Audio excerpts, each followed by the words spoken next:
नए सांसदों का स्वागत करने के लिए पूरी तरीके से तैयार हैं।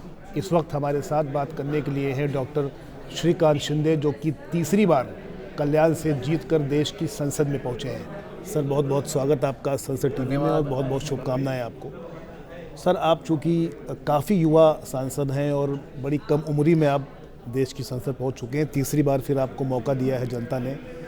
क्या मुद्दे रहेंगे क्षेत्र के आपके जो आप संसद में उठाएंगे?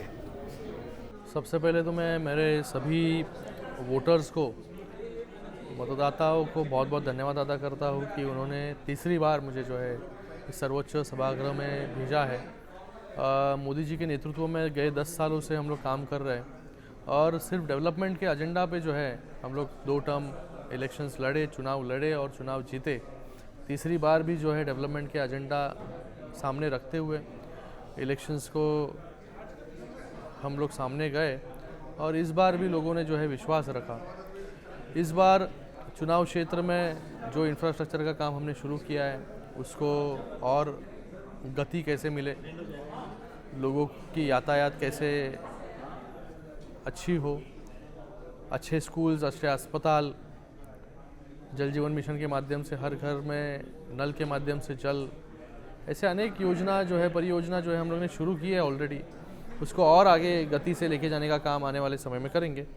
रोज़गार, युवा हूँ तो युवाओं की बात करूँगा। युवाओं को रोज़गार ज़्यादा से ज़्यादा कैसे चुनाव क्षेत्र में मिले, इसके लिए नए नए इन्वेस्टमेंट्स हो, नए नए फैक्ट्रीज़ हो, कैसे चुनाव क्षेत्र में आएंगी, लोगों को, युवाओं को एम्प्लॉयमेंट किस प्रकार से मिलेगा, उसके ऊपर हमारा ज़्यादा फोकस रहेगा इसमें। महाराष्ट्र चूँकि देश की आर्थिक राजधानी भी है, कल्याण की बात करूं तो बड़ी जगह है वो। ख़ास तौर पे किस चीज़ के लिए वो जानी जाती है, क्या पहचान है कल्याण की? कल्याण आप अगर कहोगे तो कल्याण सबसे पहला छत्रपति शिवाजी महाराज जी का जो आरमार था वो कल्याण में था। कल्याण को एक ऐतिहासिक पार्श्वभूमि भी है जी। और कल्याण जो है ये अलग अलग जाति धर्म के लोग कल्याण में रहते हैं। सिंधी हो, मराठी हो, मुस्लिम हो, आगरी हो, तमिल हो, ऐसे अलग अलग बहुभाषिक लोग जो है अलग अलग क्षेत्र में रहते हैं तब कल्याण में। अगर आप कहोगे कि लिटिल इंडिया कल्याण को, तो भी क्योंकि अलग अलग चुनाव क्षेत्र में जो है अलग अलग विधानसभा में अलग अलग भाषा के लोग, जाति के लोग, धर्म के लोग जो है एक साथ रहते हैं। ये एक खूबी है कल्याण। खूबी है। 10 साल से आप चूँकि सांसद रहे, तीसरी बार आप चुन करके आए, विकास की जो रफ्तार थी आपकी, आपको लगता है कि अब किन एरिया में कुछ ज़्यादा फोकस करना है इस बार आपको? मेरे यहाँ पर लोग जो है ज़्यादा ट्रेन से यातायात करते हैं, रोड से यातायात करते हैं, तो ज़्यादा से ज़्यादा हमारा इंफ्रास्ट्रक्चर पे फोकस रहता है कि जैसे कि रेलवे की 5th और 6th लाइन बहुत सालों से रुकी हुई थी, उसको हम लोग ने कंप्लीट किया। 3rd 4th लाइन वो अभी मंजूर हुई, वो अभी कंप्लीट हो जाएगी। रोड में ब्रिजेस हो, फ्लाईओवर्स हो, रोड्स की वाइडनिंग हो, अलग अलग मिसिंग लिंक्स हो, अभी हम लोग फ्री वे कर रहे हैं, टनल कर रहे हैं कॉन्स्टिट्यूएंसी में, बाईपास कर रहे हैं, रिंग रोड कर रहे हैं। ये सब जो है यातायात पे हम लोग ज़्यादा से ज़्यादा फोकस कर रहे हैं। फिर उसी के साथ में इस बार जो है स्कूल्स जो है, जिला परिषद हो या म्यूनसिपल कॉरपोरेशन के स्कूल्स हो, उसके ऊपर हमारा ज़्यादा फोकस रहेगा कि अच्छी शिक्षा जो है उस स्कूल में कैसे मिले। जिस प्रकार की शिक्षा जो है प्राइवेट स्कूल्स में मिलती है, उसी प्रकार की शिक्षा जो है म्यूनसिपल कॉरपोरेशन और जिला परिषद के स्कूल्स में मिले, इसके ऊपर अलग फोकस जो है हमारा रहेगा। और ऑब्वियसली एम्प्लॉयमेंट जनरेशन ज़्यादा से ज़्यादा कैसे हो, स्किल डेवलपमेंट लोगों का कैसे हो, जिससे लोगों को वहाँ के वहाँ ही नौकरी मिल पाए। क्योंकि मेरे चुनाव क्षेत्र में जो है 2 MIDC है, अंबरनाथ MIDC और डोंबिवली MIDC।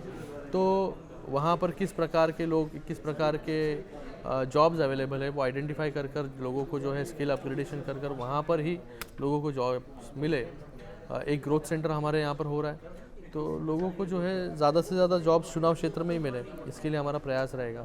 आरोग्य, डॉक्टर हूँ, अस्पताल जो है हम लोग ने शुरू किए हैं कुछ अलग अलग चुनाव क्षेत्र में, विधानसभा में। हर सिटी में जो है एक नो कैश काउंटर अस्पताल बने, इसके लिए हमारा प्रयास रहेगा। पहले हम लोग ने 2 अस्पताल बना दिए हैं जहाँ पर एक भी रुपया जो है पेशेंट को लगता नहीं है। सर, चूँकि आपके पिताजी भी महाराष्ट्र के मुख्यमंत्री हैं, आप कल्याण में बतौर सांसद वहाँ पर विकास कार्य कर रहे हैं, राज्य सरकार से अगर मैं जानना चाहूँ तो क्या सहयोग आपको मिलता है वहाँ पर? पूरा सहयोग जो है राज्य सरकार से मिलता है। निधि की आवश्यकता हो, निधि की आवश्यकता पूरी तरीके से जो है राज्य सरकार देती है। वहाँ पर अलग अलग प्रोजेक्ट्स इम्प्लीमेंट करने के लिए जो है निधि राज्य सरकार के माध्यम से मिलता रहता है। अलग अलग योजनाएं जो है राज्य सरकार के माध्यम से चुनाव क्षेत्र में हम लोग ने किए हैं। एम्प्लॉयमेंट जनरेशन प्रोग्राम्स हो वो हम लोग ने चुनाव क्षेत्र में जो है काफ़ी पैमाने पर हम लोग ने किए हैं। शासन आपल्यादारी हमारा एक प्रोजेक्ट है, फ्लैगशिप प्रोग्राम, उसको हम लोग ने ज़्यादा से ज़्यादा हर घर तक पहुंचाने का काम किया है।